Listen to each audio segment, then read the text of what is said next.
My name is Rosh from Energy Matters, and welcome to our podcast, Road to Zero. Join me as we chat with industry experts, tech specialists, and some of your favorite TV and radio presenters, asking all the renewable energy questions that you want answers to. Our goal, a net zero future. Today, I'm absolutely delighted to be joined by Energy Matters' very own media manager, Nicole Stegmann. Nicole, how are we? I'm pretty well. How are you, Rosh? I am very well. So the first thing I have to say, Nick, is hot off the press. You have officially presented on screen your whole segment for GoodWe Energy. How was it? It was good. It was weird, but it was good. I filmed it all. I had one of my friends helping film, but no, it was really good. There were lots and lots of takes. So the final product that you see is much editing involved. And I apologize to GoodWe. I just called them GoodWe Energy again. I have no idea why I actually, every time I say GoodWe, the word energy just comes straight out. Yeah, no, it is definitely a touch point for John. He hates it. At least you are aware of it. Something to work on. I know, definitely, especially with the stuff that we filmed in China for Global Energy Revolution. He's like, Bosh, stop saying energy. It's like, sorry, mate. Yeah. So, Nicole, lots to cover today. I mean, we're absolutely winging this conversation. We have no talking points. It's the first podcast I've recorded in a very long time. So we just figured, you know what? It's you and I chatting. Let's just have a bit of fun today. Things, obviously, I do want to talk about is Global Energy Revolution is on air on Saturday, 2 p.m. on Channel 9, which we're so excited about. Are you excited? Yeah. Oh, yeah. A lot of work has gone into this. On my end, obviously, it's the marketing side of things, but just being able to be present and even see it being filmed and the amount of stuff that goes on behind the scenes, very, very excited. Look, it's going to be absolutely incredible. It's on Channel 9. For any of you that aren't watching on Saturday at 2 p.m., but you're not at home, I do not know why you would not be at home 2 p.m. on Saturday afternoon. Where else would you possibly be? But just in case you're not, it's also going to be rerun on Sunday on 9 Live, as well as a couple of times throughout the week, which we'll include in the comments below. So first and foremost, Nicole, let's just chat about you, because I don't think I've ever interviewed you on my podcast before. So for anyone out there wondering, who is Nicole? Who is Nicole and what do you do for us, Nicole? Well, the one person I'm sure out there that's wondering. In terms of, I guess I'll answer it for my parents. They often ask. So in terms of what I do for Energy Matters, so I'm the media manager. So I take care of the website, social media. I do all of the creatives behind that. In terms of me in general, I'm a mum, married. I've been doing this for a little while now. I think I clocked in 5 years just recently. LinkedIn gave me a little bit of an update. So I've been doing this for 5 years now. I've been waiting for my hamper. So I haven't heard any knock on the door. What hamper? That hamper. Oh, yeah, that hamper. Oh, you mean the little trophy? No. But look, in terms of me, like who I am, what I do, my passion really is the arts. So I actually studied film. I studied screen, so that's specifically film. It has been a transferable skill, I guess. I just did a video from my own house. But it does mean that I do a lot of creative things. I also have a background in graphic design. But I have a very, mixed kind of history when it comes to employment. I've lived overseas in Japan. I taught English. I actually worked for the Department of Climate Change and Energy Efficiency. A number of years ago, I actually ran their contact center. So that was a pretty cool experience. Got to go to Canberra a few times.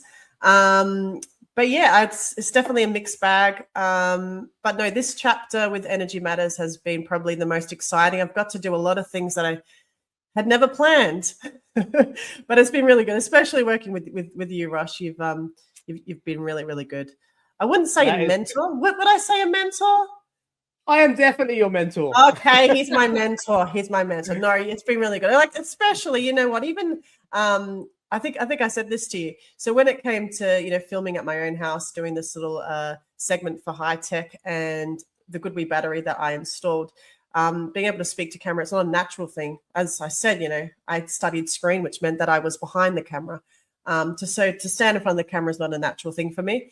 But watching you and hearing all the feedback from Sam and the production team, we've taken it all on board. So no, it's been really good.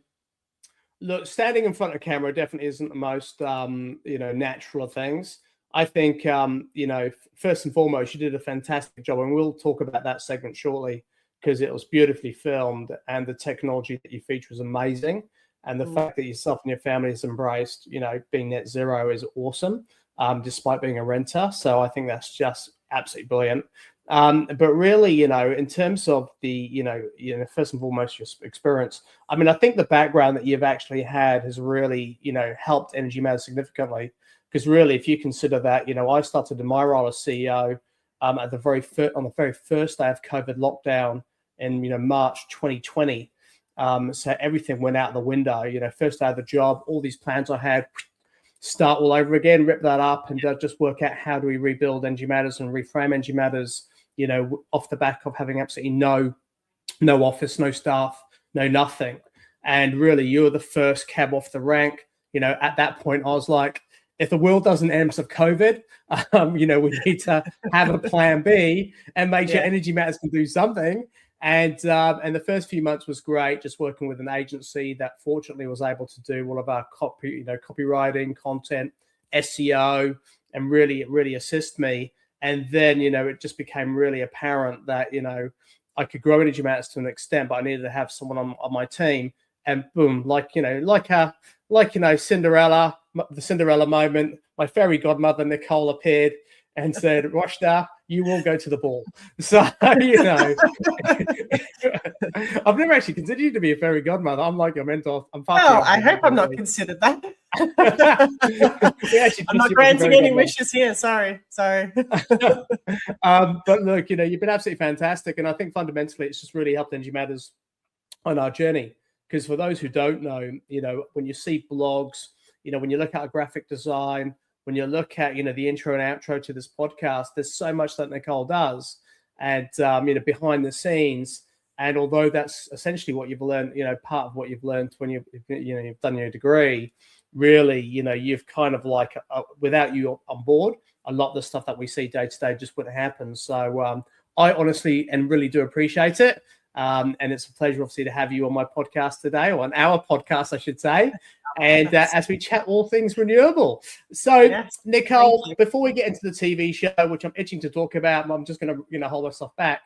Let's talk about your home, yourself and Nat's home, your lovely kids, and the fact that you've installed solar power technology or solar panels a while ago, and then you've decided to take the next step and install battery storage. Can you tell me a little bit more about what led you to do that? Yeah, so it's definitely not a normal thing for somebody who rents to install solar, especially pay for it, to solar and a battery on their home. But obviously, being in the industry, hearing all the stories about people having essentially no bills made me kind of a bit envious. But my husband, we both are in the industry, so we knew that it was a possibility. We had to get the owner of the house on board. And then it was really just planning, what does this actually look like? We want to live here for a number of years. How does that work? We're going to be investing. We have to, draw up a little bit of a contract with the owner of the house.